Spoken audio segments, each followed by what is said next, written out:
אם אי פעם רציתם לעשות מיתוג מחדש לעסק שלכם, ושיראו אתכם בצורה אחרת, שונה ומיוחדת, אתם חייבים לראות את זה. בואו. אני רוצה להראות לכם תהליך מיתוג מטורף, שעשה איתי מישהו מדהים בשם לירן רבני מליר סטודיו. אתם חייבים לראות. בואו. לא, אתם חייבים לראות את זה.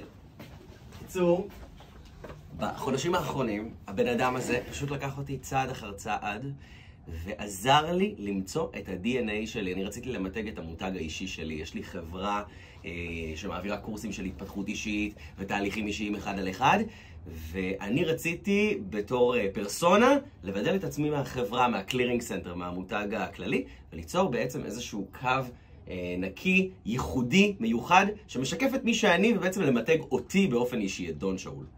וזה מה שהגאון הזה עשה, אתם חייבים לראות.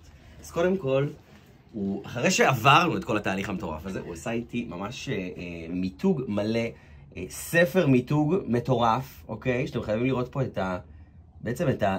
קודם כל יצר לי לוגו ייחודי מיוחד בשבילי, שהוא מאוד מאוד אישי, מאוד מאוד מיוחד עליי. פשוט יצר לי פה להכל, לכל הרשתות החברתיות, לכל מה שאני רוצה שיהיה. אתם רואים למשל פה, יצר לי בעצם למצגות שלי, אני עושה הרבה מאוד מצגות אונליין, אני עושה הרבה וובינרים, כנסים.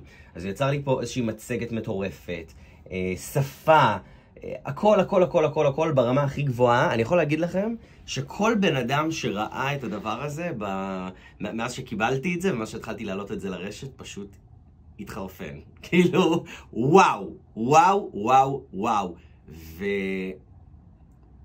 ועל זה היה שווה לי לשלם את הכסף, על הרעיון, על הגאונות, משהו שכל ביצועיסט שהיה מנסה לעשות את זה, לא היה מצליח לעלות על הרעיון הזה. אז ליר סטודיו, לירן, תודה רבה, אוהב אותך המון, ובזכותך כל הדבר המטורף הזה קרה.